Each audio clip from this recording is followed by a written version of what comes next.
All right, beautiful people. Welcome to the Afternoon Jams Summercast, Facebook, YouTube. Big Rob, how you doing today, sir? I am fine, sir. How you doing? Doing great. It's currently like 97 degrees where I'm at right now, and it's a beautiful day outside in Muskegon too. So get out and enjoy the festivities that's going on today. Got the festival in the park in full effect, and I think they have comedy today. So it's 82 degrees in Muskegon. Our first guest today is running for the new judgeship in Muskegon County. No stranger to the ballot. I think he ran for judge before. Matt Kacel joins us today. How you doing today, Attorney Matt Kacel? Good. How are you guys doing? Man, doing awesome, man. How's the campaign going so far? Good. It's when I ran 2 years ago. It was right during the height of COVID, and so when you went door to door, you didn't know what you're going to get. Whether or not people are going to be afraid to talk to you, whether or not they're going to be welcoming. So now it's been a little nicer. You can go door to door talking to people. They're not as afraid to get close to you, shake your hand. So this particular round has been better. Last 2 years ago, there was no parades, there was nothing. So my kids who were so excited for parades, they didn't get those. So it's let me tell you something. It's been a heck of a lot better experience than 2 years ago because we're out of the pandemic. So it's been good. It's good. So to folks who don't know, who is Attorney Matt Kacel? Well, I'm originally from the east side of the state. I grew up in a town called Waterford, which is in Oakland County. It's about 35, 40 minutes from Detroit. Grew up there. Went to Michigan State for undergraduate. My poli-sci degree, worked a little bit in the political field, decided that isn't as quick as I want to move in terms of solving people's problems. Decided to go to law school. And graduated from Michigan State, eventually migrated over to the west side of the state to Muskegon and started practicing here in private practice. Met my wife here, have 3 beautiful kids, 16, 9, and 6. Live in Fruitport right now. Luckily, I bought my house 5 years ago as opposed to right now because it's a zoo out there right now. Yeah, and I've enjoyed the lakeshore. I absolutely love Muskegon. I grew up kind of going in the summers, going camping, going swimming in the Great Lakes, and we didn't have the blessing of being this close to it. So I absolutely love being this close to the Great Lakes here. So enjoy getting outside. I go skiing in the winter, try to get as much as I can to the beach in the summer, and enjoy the area here and just love being here. Love the community, love the diversity. I think we got the best county. We have a hidden gem here. In terms, and hopefully we keep it a little bit of a secret so it doesn't blow up too much. So. The secret is out. They already know. Let's go out to the marina and go out to the lake. Yeah, they know. Yeah, they know. I'm hoping that it stays not too bad. We don't have as much traffic here. We don't got the riffraff as much as other places do, and we got the beauty of the lakeshore. I always say, look, I have no reason to cross the bridge to Grand Haven because we got everything we need right here. That's that part. Big Rob, I'll let you go ahead. And we have a couple questions we have asked Judge Pittman and Attorney Elder Brady. And we're going to ask you the same questions. So why run for circuit court judge? One of the primary things, really, when I first sat down to do it, I've had the pleasure of representing thousands of clients for the last 12 years. A lot of them are in the throngs of addiction, the throngs of mental health issues. And probably the most rewarding thing for me as an attorney has seen somebody who has overcome that. So, when you meet somebody in the jail who's just got arrested for something either drug related or mental health related, you're a person that can intercede, give them some hope. You say, okay, look, let's get you into rehab. Let's get you an outpatient. Let's get you some mental health help. And to see those individuals overcome that and then be able to go to a judge and say, Judge, I know you want to send this guy to prison. I know you want to send him for long jail, but look how well they're doing.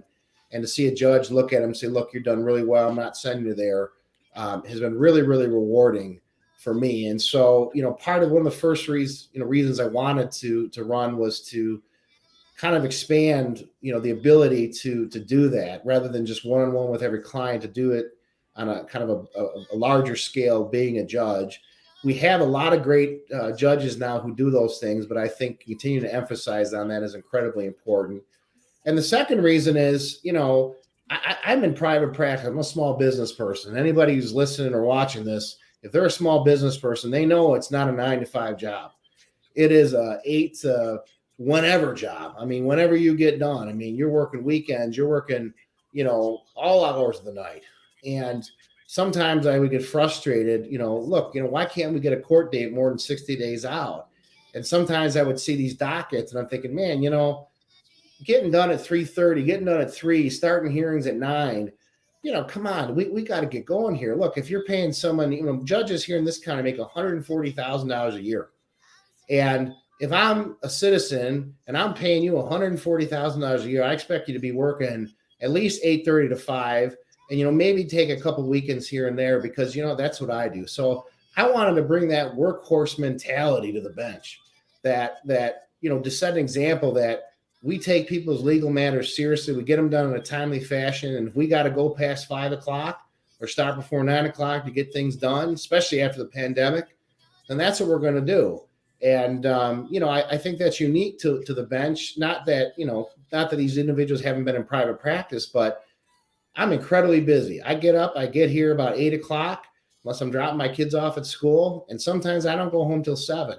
And it causes some strain sometimes on family relationships, but that's what you got to get done, And so I want to bring that mentality to the bench in Muskegon, that we're going to work our butts off here. We're going to work for the people, and we're going to work for our money and earn it. You think they shortchanging the citizens in Muskegon? I think for the most They on the golf course? They on the golf course half the day? I don't think they're on the golf course, but I think there's a comfort level that comes in where a lot of judges get in there and they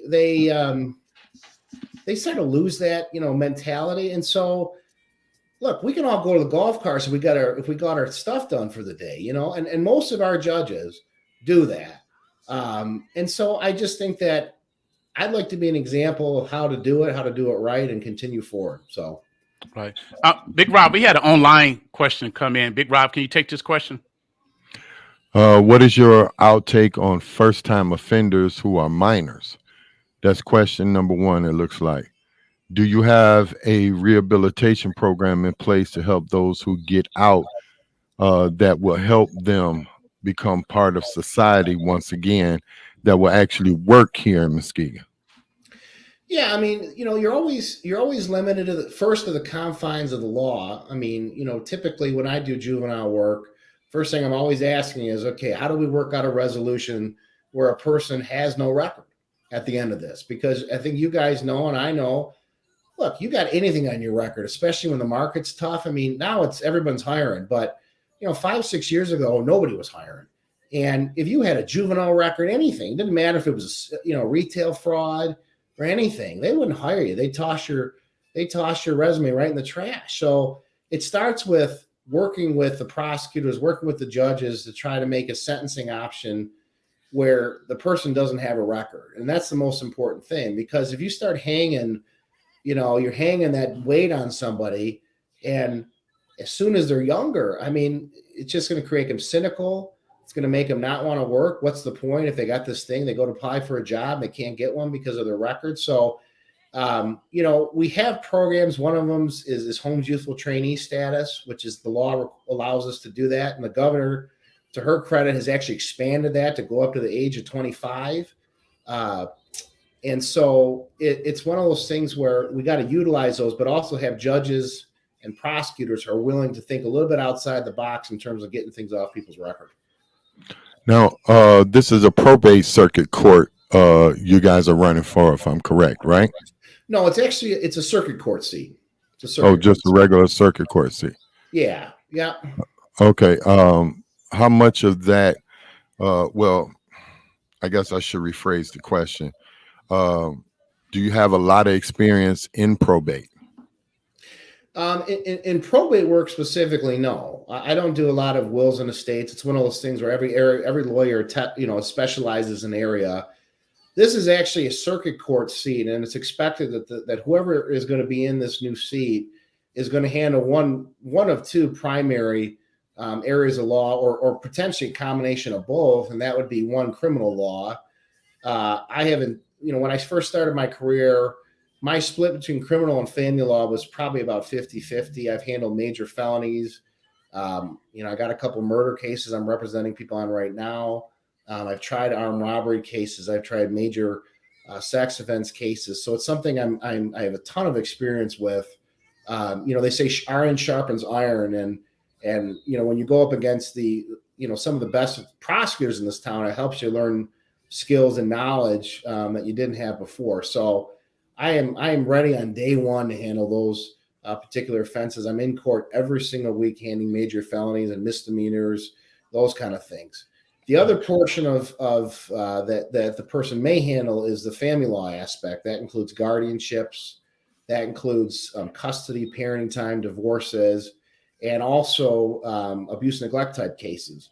I handle those pretty much now. My split is I'd say about 60-40 doing family law versus criminal. I do have several abuse neglect cases right now that I handle. It's not primarily what I do. But I've handled them and certainly done trials and those kind of things. So again, as a judge, it'd be easy for me to step right in and handle things just because I do it every single day, every single week, every single month. Right. Here's a question we asked all the previous candidates. In your experience here in Muskegon County, has the system been unfair to blacks and minorities? And if so, what do you think needs to be done? I would say, at least, I only speak from personal experience. At least my feeling out of my clients who have been African American, I believe, get a fair shake from our prosecutor's office, get a fair shake from our judges.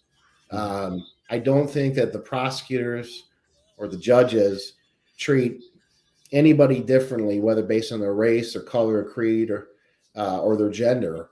I think they really base it on the nature of the offense, what's going on. And I have never got the feeling from our prosecutors or our judges that a particular, person, because of their race, creed, color, or gender, was getting an unfair shake. Now, again, other counties, I practice in them. I've never gotten that feeling either. But again, I'm not there as much as I am in Muskegon. And maybe to be more specific, and I agree, DJ Hilson's a friend of ours. I know he wouldn't have a radio show on 103.7 if he wasn't fair to the community, and I believe that. But there are things in place that systematically makes it unfair. That defendant that you defended in court, what was his jury pool look like? What did it look like? How many blacks was on that jury pool?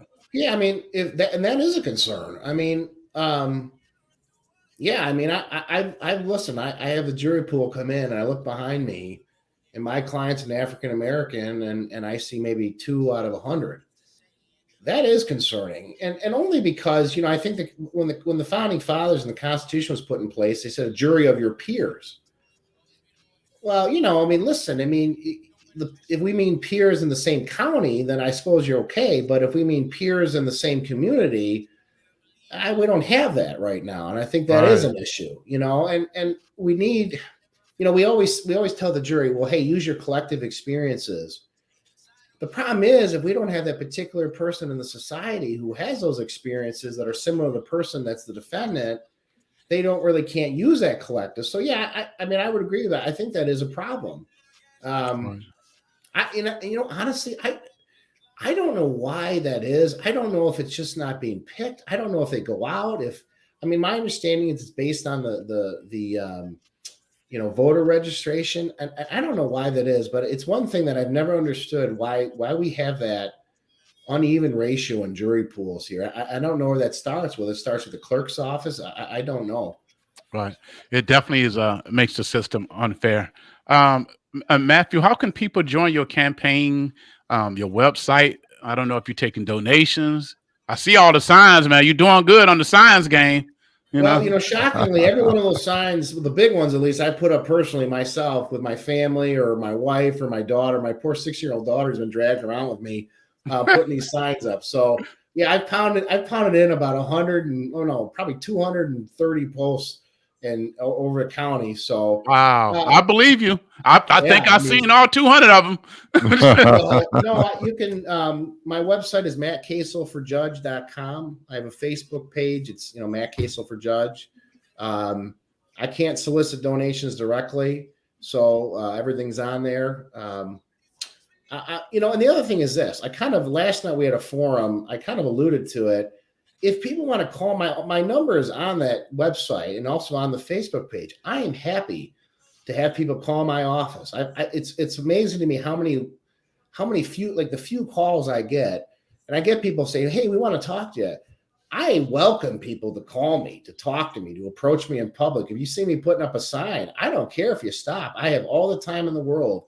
If a voter comes to me and wants to talk to me, you can stop at my office. I'm happy to talk to anybody. So that's the way, I try to reach out to as many people as I can. Unfortunately, there's one of me, and there's a ton of people in this voters in this county. So, wow, Big Rob, you got anything? No, I just noticed the last two prospective judges that we've interviewed. Their wives are making sure we got the right information. Man, the wives are putting it down for. I could not do this without my wife. My wife, when I'm out campaigning, she's home taking care of the kids, and she is my much better half. Let's just say that. If I wouldn't be I think that's been a consensus. I'm in Orlando, Florida. We're doing interviews here at the radio station here. Every man candidate we had that is married, they are shouting out their wife. Like the wives has really been sacrificing them out running for office to try to help. People always see the candidate. They see us and they, oh my gosh, you're doing all kinds of work. 10 times the amount is with the families. My kids, they haven't seen me very much. My wife hasn't seen me very much. And they're the ones that sacrifice the most, in my opinion. So, yeah, shout out to every one of these significant others, because they are really ones that sacrifice a lot that's not visible. So now, who mentored you when you got to Muskegon? What attorneys, what judges brought you in and mentored you? The first person I worked for was Terry Nolan when I came into town. And, obviously a lot of people are listening. They know Terry and his struggles. He took me under his wing, and in my opinion, he is the best trial attorney in this town. Still is. And, I basically followed him around for 2 years, basically watching him in trials, watching him how he talked to clients, watched him how he did things. And at the time he would throw me into things. He'd say, here's a file, go take care of it. At the time I thought, why is he doing this to me? But it taught me a lot about, how to be a lawyer, how to talk to people, how to handle a caseload. So he was my mentor. A lot of the judges here, when I first started, Judge Marietti, who's about to retire here, great example. We had Judge Graves, who I used to ask questions. We had a lot of the district court judges. We had Judge Wieringo, who was a great person to talk to. And I would say, to me, there hasn't been a judge in this county, if you said, hey, listen, can I ask you about something, who was not approachable. So, really, our judges here, especially for young lawyers, as much as sometimes we get railed on a little bit at the beginning because we don't know what the heck we're doing, they are good mentors, and they're good people to talk to. Wow. Matt Kacel, tell the people, why should they vote for you in August? Well, listen, I part of this, and this is something I want to discuss with you guys, is, part of this is, we got all these candidates have been on here, and it's, why not to vote for that person? Why to vote for this person? In particular, one of my opponents, as you guys hit on, is Judge Pittman. And, I'm troubled by his couching it as basically it's either me or them. I think we owe it to the voters to be honest about what's going on in this election. And what's happening here is that we have a newly created judgeship in this county. And there is this idea that if you vote for me and don't vote for Judge Pittman, that we're somehow going to lose Judge Pittman. And that's not the case. So what I'm saying is, look, we're looking for added value to this county that the voters get to pick. We have Judge Pittman, and I think he's doing a fine job here in Muskegon County. I don't have anything bad to say about Judge Pittman, but the reality of the situation is, if Judge Pittman gets elected, that will create a vacancy in the probate court. And what that essentially means is that the voters will not get to decide who the additional judge is in Muskegon County. And to me, to leave it up to the governor, and we don't know who the governor is going to be in next year. We got an upcoming election here. We don't know who's going to get that chance to appoint. And so, part of my frustration is this is not a zero-sum game where if you vote for him or vote for me, you lose him. If you vote for him, we don't know who we're getting. And the voters have absolutely no say in who the next judge is going to be. There is not going to be an election. There's going to be an appointment by the governor. And so what I'm saying is, look, you get a chance to pick who the additional judge is in this county. And I think I am the most qualified in terms of adding additional value to this county, in terms of experience, in terms of compassion, approachability, someone who you'd want to appear in front of. And so I think I'm going to add something to the bench, and I want to give the voters the opportunity to have a choice in who they get to add to the bench, and not just have a governor appoint somebody when there's a vacancy. Man, nobody should criticize you for running for judge. This is America. You can never get there waiting on somebody to point there. You got to fight for it. You got to work for it, and that's what you're doing, is put in the work to trying to get there. And as a person who had to fight for everything I gotten, I can relate to that. So, if you don't fight for yourself, who's gonna do it? Well, you got that right, and like I said, it's you and Rachel, right? That's her name, right? That's Rachel. It's you and Rachel. That's it. So Rachel. You got to get out there and fight, man. We had you on when you ran back. Was it 2020? Yeah, 2020. Yeah, that was a different time because, God, one of these things, it helped get the message out, because, God, during COVID it was tough to get the message out because, normally you go door to door. So that really helped. You guys, I think you also hosted a forum online too, which again was fantastic 2 years ago because nobody else did it, and it was really frustrating. Thanks. So you guys going out there and doing these things, these forums, is important because you're the only radio station that's approached any of us to talk in 1037. Wow. I mean, in the Black Caucus are the only ones that have set up anything. And so I really wish more people would do it, to be informed voters. So we're committed to this, Matt. And happy to do another forum online. I think it's important. Maybe I got to talk to Brianna Scott because she did talk to Attorney Scott. But thank you so much. Go ahead and give out your website and how people can reach you. Yeah, you can reach me. It's Matt Kacel, as my wife just put up. Thank you, honey. MattKacelforJudge.com. My Facebook page is Kacel for Judge. And go ahead and go on there and learn more about me. And again, I'd be happy to personally talk to anybody who wants to call, who wants to leave a message. If you leave your number, I'll call you back. I'll talk to you. I'm an open book. All right. Thank you so much, man. Matt, make sure you have a good day. All right. Take care. I appreciate you guys doing this. You're doing a service to the voters of Muskegon County.